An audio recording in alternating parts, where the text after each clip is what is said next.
Good day, Suidlanders, and welcome to another letter from Russia. Right now, it seems to me to be a ripe time to explain something that we've discussed previously, but which some people might not know about, and it's very important. In recent days, I have had the opportunity to speak to many very, very well educated, hyper intelligent Russians about many and various things. And I try quite hard not to not to get too carried away by the things that are important to me. In other words, not to go into conversations and immediately start talking about this subject that we're going to discuss today. But on one or two occasions, the conversations have been long and intimate enough, intimate in the end. Sometimes you just strike some sort of rapport with a certain person. For me to address this subject, and I've generally been dismissed. I've just held a conversation in the parking area of this hotel with a man who greeted me with good morning as we passed in the reception. So I went outside, he was having a cigarette, and said to him, "Do you speak English?" He said, "Yes, just a little." So I engaged him in conversation because so very few people in Russia speak English, and I don't get many opportunities to speak English. And he asked me what I do for a living, and I told him. So it was quite natural that within a few minutes, the conversation should become very deep, as you will hear in a minute. It wasn't an unnatural or an abnormal thing if you ask somebody what they do for a living and they say, for the purposes of keeping it simple, I didn't go into Suidlanders. I said I make YouTube videos and I cover politics and war and geopolitics and so on. And I was invited to Russia to give honest accounts of what's cooking here. And he said to me, "Oh, well, that's fantastic, and you should go and visit the Bunker 42 on Taganskaya." It was a nuclear bunker built in the Cold War.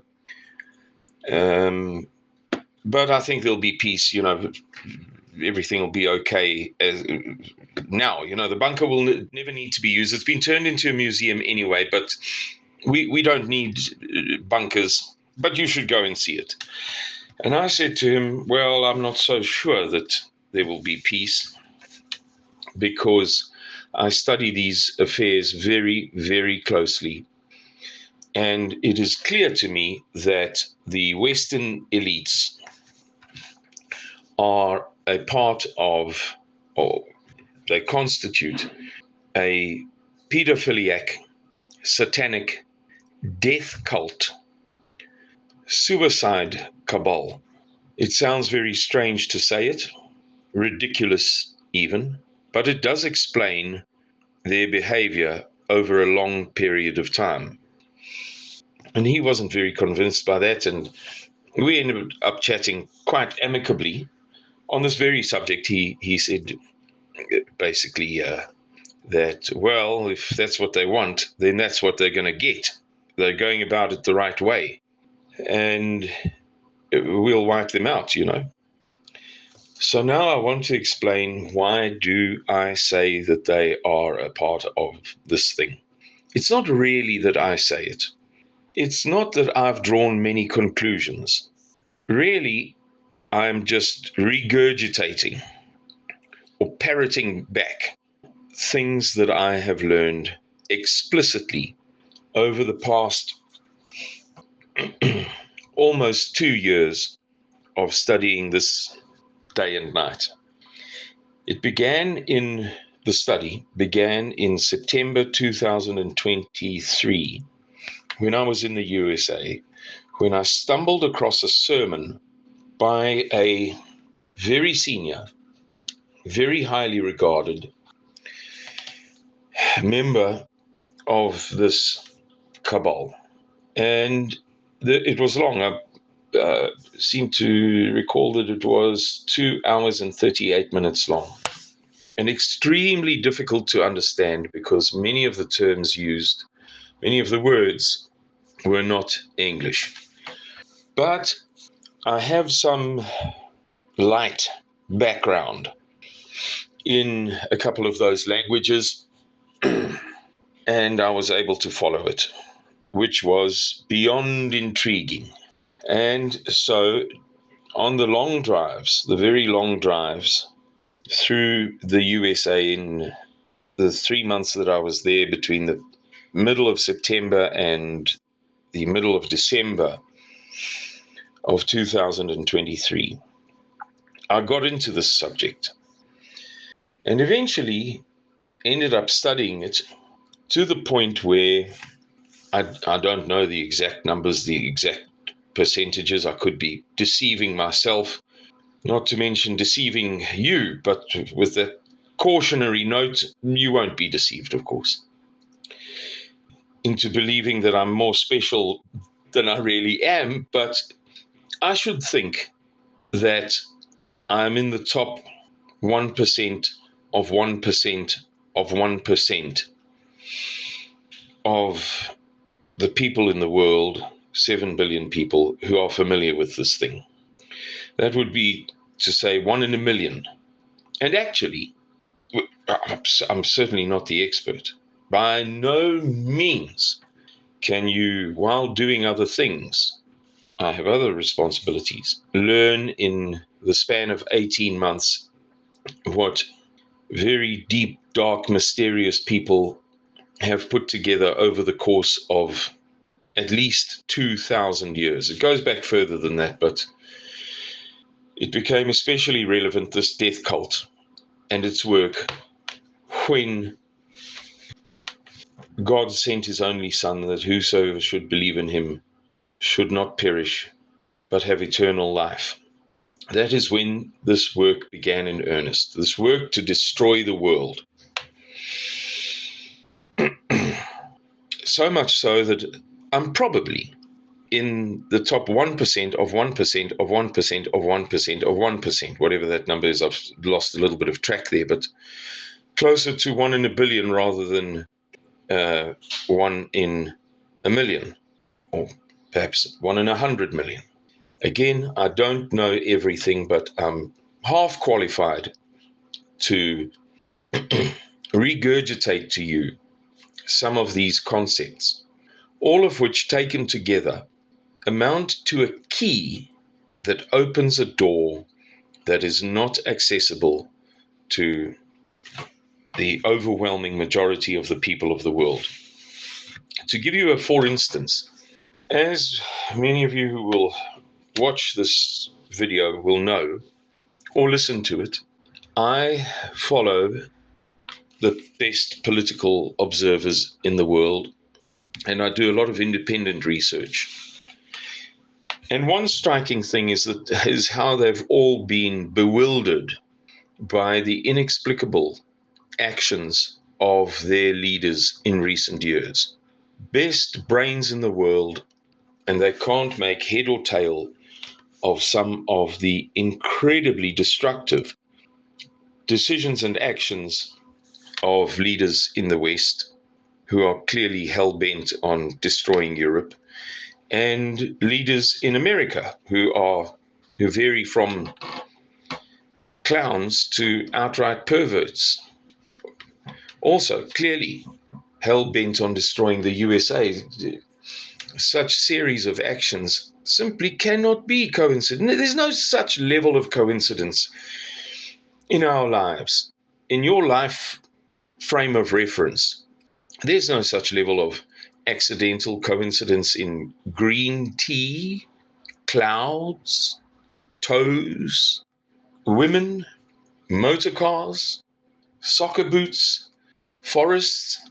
But we're expected to believe that the events of 2020 and quite separately 2021 were just all unhappy coincidences, just too bad Few poor decisions, and golly gee, look where we ended up. No, it was by design. It could only ever have been by design.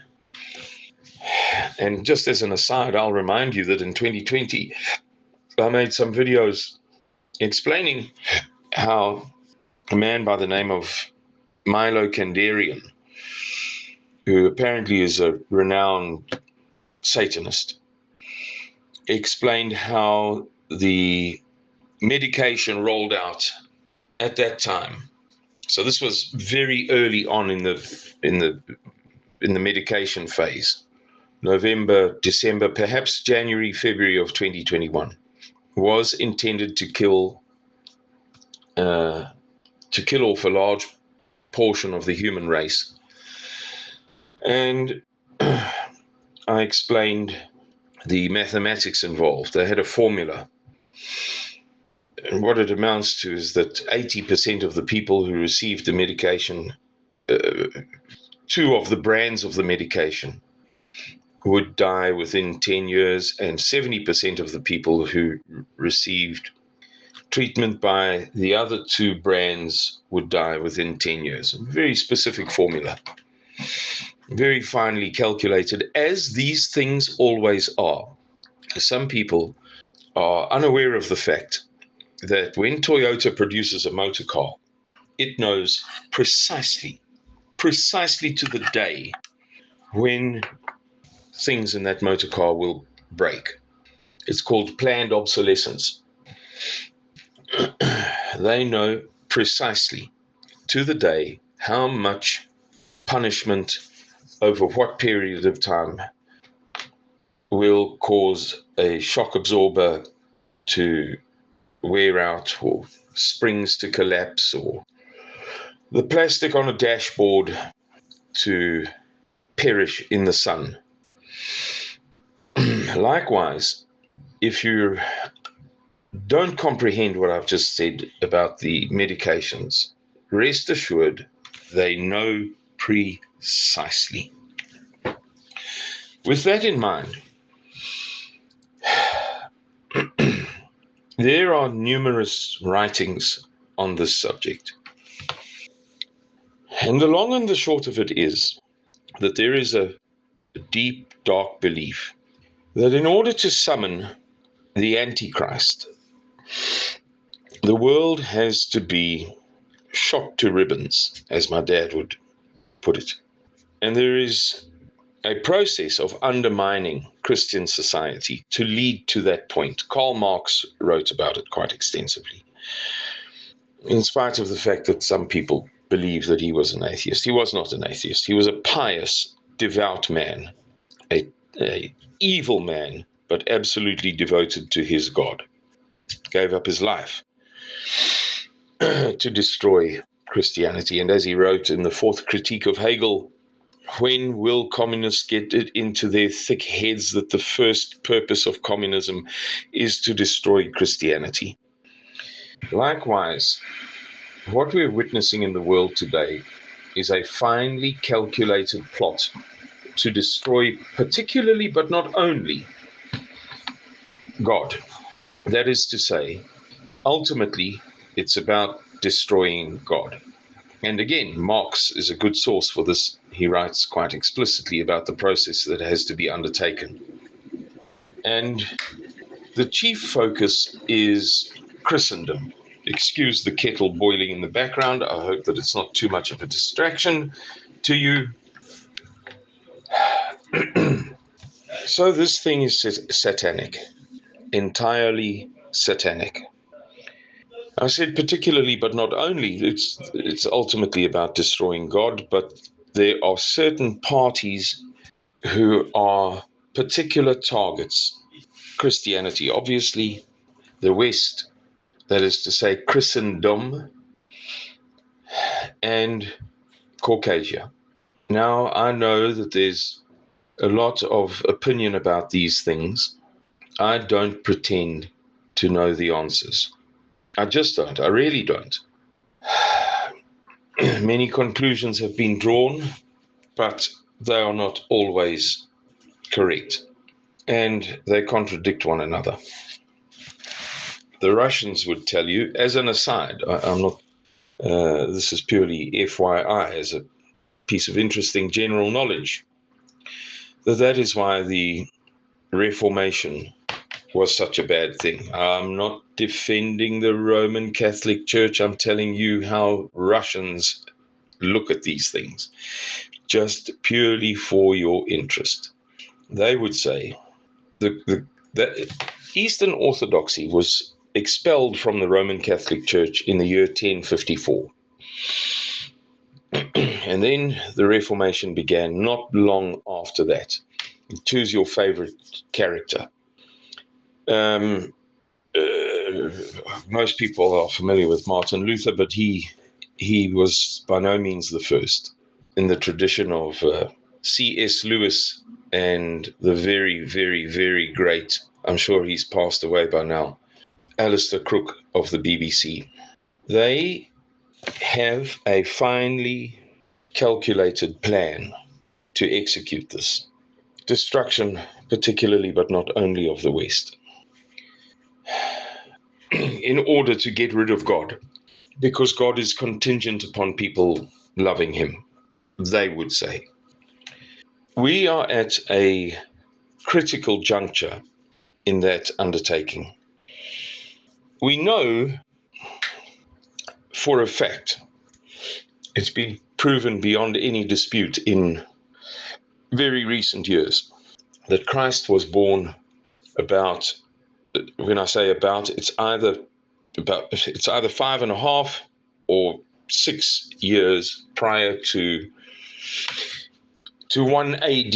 Of course, there is no year zero, so you have 10, 9, 8, 7, 6, 5, 4, 3, 2, 1 BC, and then 1, 2, 3, 4, 5 AD, beginning with Christ's birth. But we know that our calendar is wrong, and that he was in fact born either in 6 BC or 5 BC. So we are now coming up for, in those terms, the year 2030 or 2031.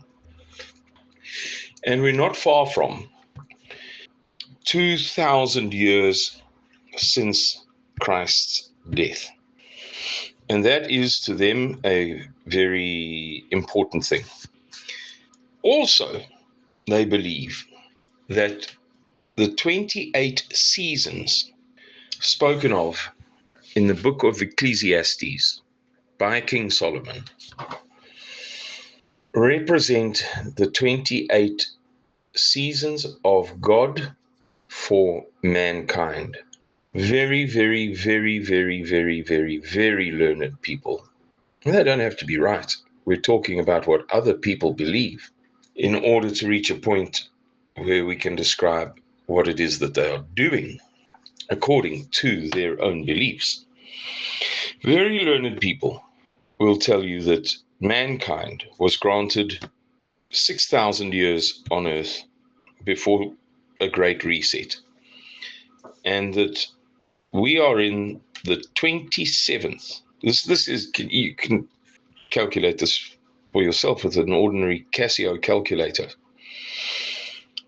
6,000 divided by 28 gives you 214.28, etc., etc., etc. Very straightforward. And that we're in the year 5,785 from Adam. Whether people kept a good record or not, I couldn't tell you. But supposedly we're in the year 5,785, meticulously recorded, and in the year 5,786, the second to last of those 28 seasons will end, and we'll go into the last. So the penultimate one will end, and then we will go into the ultimate one. Then, after 214.28 years, beginning in August 2026, a time of peace will begin. Have a look at chapter 3 of the book of Ecclesiastes. We're now in the time of war. And of course, mankind, particularly the West, has been able to pursue war, or to use the correct term, prosecute war, in ways such as our forefathers couldn't imagine. beginning roughly 213 years ago in 1812, when Napoleon invaded Russia, when industrial warfare first became possible, and indeed it was exploited by a wicked man, very wicked man, to attempt to destroy Russia. Now, why Russia? Russia may be one of the parties written about in the book of Ezekiel. We don't know, because if you estimate the passage on the basis of language, well, then there's a country called Roche, if you like. If you analyze the passage according to its grammar, it means something else completely different. Generally, the Western scholars have said, well, Rosh, Meshech, and Tubal mean X, Y, and Z. Case closed, close the book, move on. That may be the case, but there is equal, not less, equal, exactly equal substance for a counter argument. It depends on comprehension of the grammar. And sadly, we in the West have no interest in studying these things well, so the other argument is lost. But the other possible meaning of that passage is the great prince of Meshech and Tubal, Gog of Magog, the great prince of Meshech and Tubal. The word Rosh, in fact, means, in point of fact, great, or head, or chief, or king. In Hebrew, Melech is a word for king, but Rosh means, for instance, the head of a Jewish school is called, of a Jewish religious school, is called a Rosh Yeshiva, the Rosh Yeshiva, the chief Lani, as we say in South Africa, the main Lani. So there is a certain understanding that Russia, among some people, others reject it because it makes no blooming grammatical sense at all. And they would say that it was just a fiction made up by Westerners, because grammatically it is not. That's not grammar. That's gibberish. But there is a Western fascination, particularly in certain circles, with the smashing of Russia. And we're going to have to go back a few steps. In these people's writings, there are exegeses. Exegeses are extractions of knowledge or information or facts, extractions from, if I wrote "The cat sat on the mat" and you were a super duper philologist, specialist in letters, you might say, oh, goodness gracious me, it's clear that Simon has a psychological problem, and that he broke his left arm when he was left collarbone when he was 14 years old, and he's having eye trouble.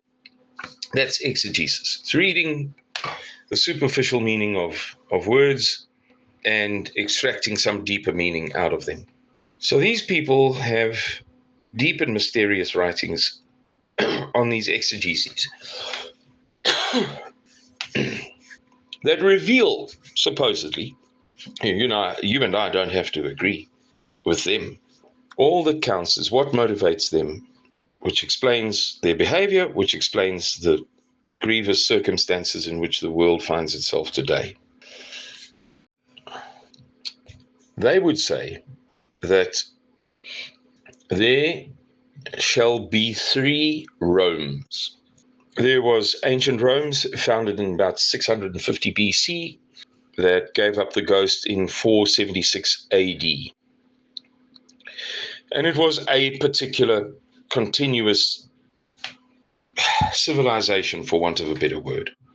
So there's no real point in this conversation in getting into a splitting hair, as my dad would say, splitting hairs over nothing.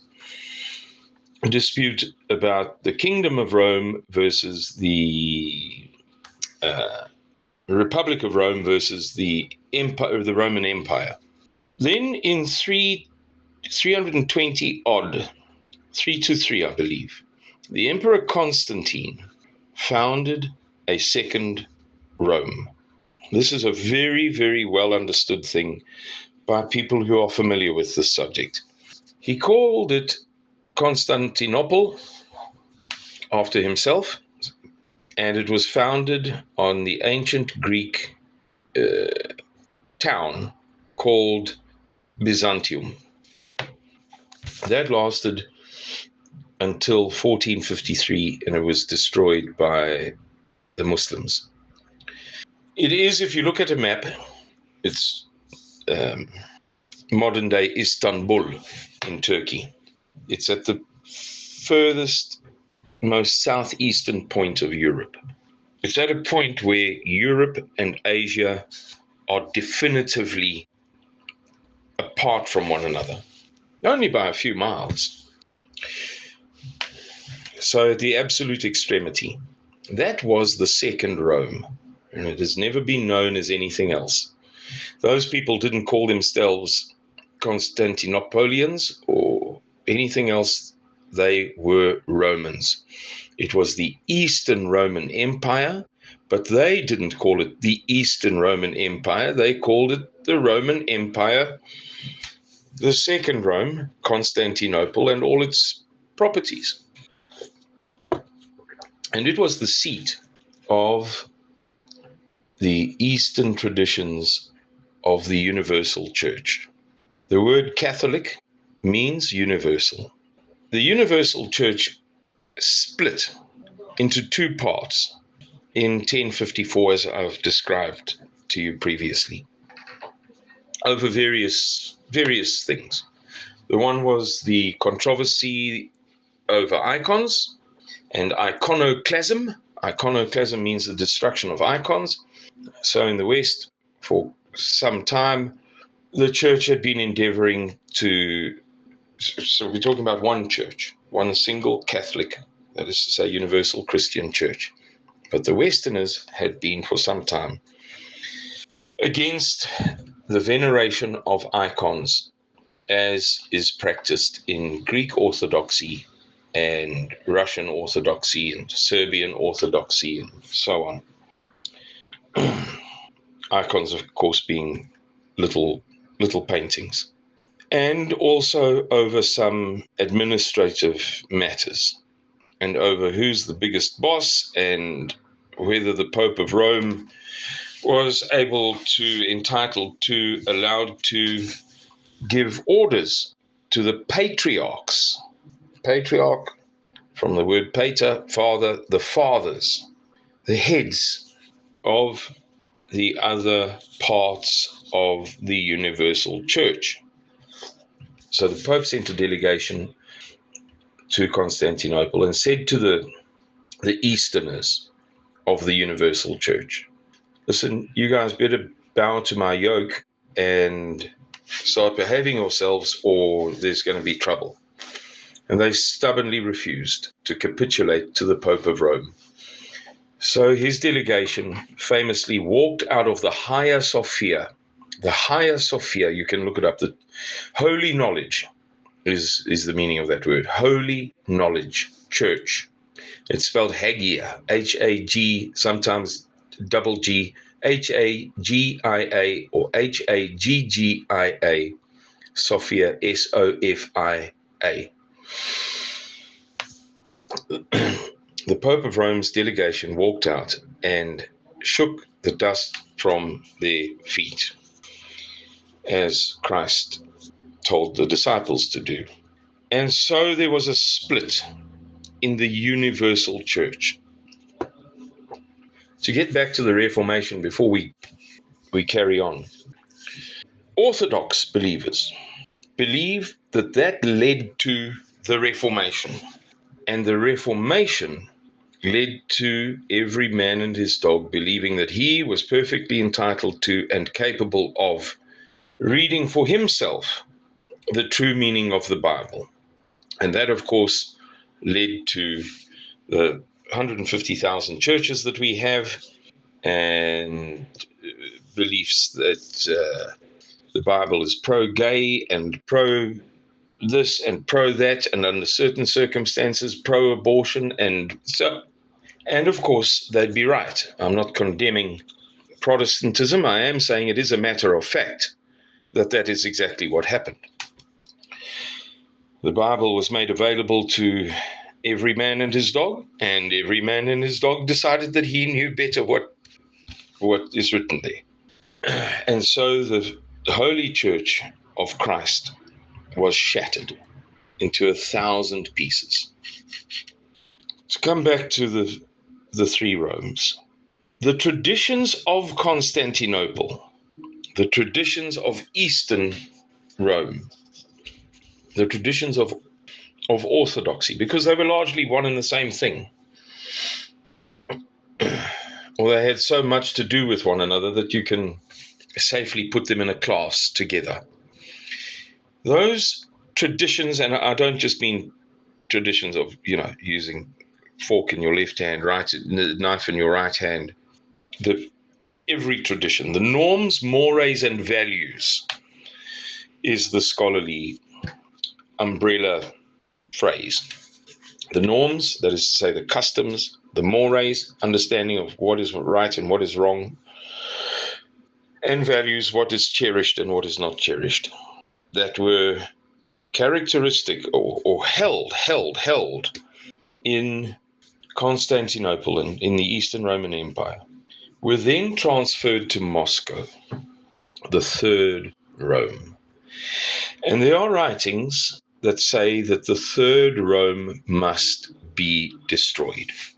And in fact, there are writings that say that the Third Rome will be destroyed. These are writings from hundreds of years ago. Deep, mysterious, dark calculations that inspire the actions of the pedophiliac, satanic, death cult, suicide cabal that runs the West. And they believe that it is a very good thing to do that, to realize or to manifest these prophecies, these exegetical prophecies, forecasts, predictions that they have exegetically drawn out of the Bible. They believe that the Third Rome must fall in the same year. It's not our calendar year. It's a biblical year. There's a lot more to it. That in which Damascus falls. So when Damascus fell on, choose your favorite date, I'll go for the Sunday when Assad departed Damascus. So that would make it the 8th, I believe, of December last year, although practically Damascus was overs cadovers, as my dad would say, by the 5th of December. Therefore, they believe that there is a pressing case to force the war with Russia. Talking about this to reach this point, but here we come very close to the conclusion. In speaking to that Russian this morning, given that he asked me, not the other way around, what do you do? Oh, fascinating. Ooh, war and politics now. Ooh, goodness gracious. Well, I don't think it's that bad. I think that we'll reach peace terms soon. And that led to me saying, I don't think so. I study this stuff closely. And the people behind it absolutely do not want it to end now, which is why we are hearing the otherwise inexplicable. There is no way to explain the words, to rationally explain The words and the actions of Ursula von der Leyen, Kaja Kallas, Mark Rutte, Keir Starmer, Boris Johnson, etc., etc., etc., etc., except in the light of a need or a desire to destroy the West, which is part of this picture, although we've limited our conversation to largely to a path that takes us to Moscow and Russia, which explains why these people are so hell-bent on antagonizing Russia to war. And very few people can see it. Not Alexander Mercouris, not Alex Christoforou, not Alistair Cook, Judge Napolitano, Scott Ritter. They all treat this broad subject as purely a fleshly thing. So-and-so did this, therefore so-and-so did that. This one stubbed his toe, so that one pulled out a plaster. This one bumped into the next one. And you can never, through that approach, ever understand the entire picture. You have to appreciate the doctrine, the faith, the satanic catechism, so the book of doctrines, for want of a better word, that informs this war. Now, the year to which I was alluding will end in August of this year, which leaves just a few months. I'm talking about the year that covers the fall of Damascus and the fall of the Third Rome, which leaves just a few months for them to smash Moscow, the Third Rome. However, and that, by the way, is definitive. The calendars are quite definite. However, there may have been calculation errors, or there may be smoke and mirrors, because I'm gradually realizing that they are not perturbed by their failures to maintain the timeline, to be punctual. However, that could change at any minute. And it may be, as I record this on Thursday, I believe the 12th of June 2025, in my hotel room in the Armenian Crocus Hotel in the, I don't know whether it officially qualifies as a town, but in the vicinity of Tushina. To you and me, part of Moscow, but actually we're about 35 minutes away from Moskva. It may be that the warning that was issued today for US citizens to leave the Middle East in anticipation of an Israeli airstrike upon Iran's nuclear enrichment facilities, where we know it does not have a weapons program because the IAEA has inspected there well over 100 times.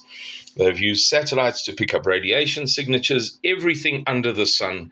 Definitively, there are no Iranian nuclear weapons of mass destruction in Iran, end of story. But they're doing to us precisely what they did with Saddam Hussein and his weapons of mass destruction. And of course, we in the West are falling for it, as we always do. We never don't fall for it. But it may be that notice or that impending or that anticipated or that potential catastrophic strike on Iran's nuclear facilities will precipitate the war that leads to the destruction of the Third Rome as one of the key events which must transpire in order to bring the Antichrist. Russians, as a matter of interest to you, we've really made the point of this video, but as an epilogue, Russians are very aware of the Third Rome concept. They have in Russian Orthodoxy a concept called katichen. And you can find this spoken about on videos or in videos on YouTube, whereby they believe that they are the last bulwark of Caucasian Christianity against the Satan. So, with that, ladies and gentlemen, on that note of people being aware to some extent of how this fight may go, how these events may go. Oh, sorry, I beg your pardon. I'll briefly talk about Iran. If Israel does strike Iran and Iran retaliates catastrophically and the USA comes to Iran's aid, it will be a missile war. Then Russia will be forced, if it is not forced but attacks direct upon Russia by NATO, as we've seen in recent days, then that Iran drama may well be the fuse that ignites the bomb of World War III. If Russia feels that it is obliged to step in to intervene between the USA and Iran, or between Israel and Iran, but it would be the USA. So let's see whether or not the Israelis, to their great delight, get it right to start World War III before the end of this year. That is to say, before, I think it's sometime in late August that the year ends. Or not.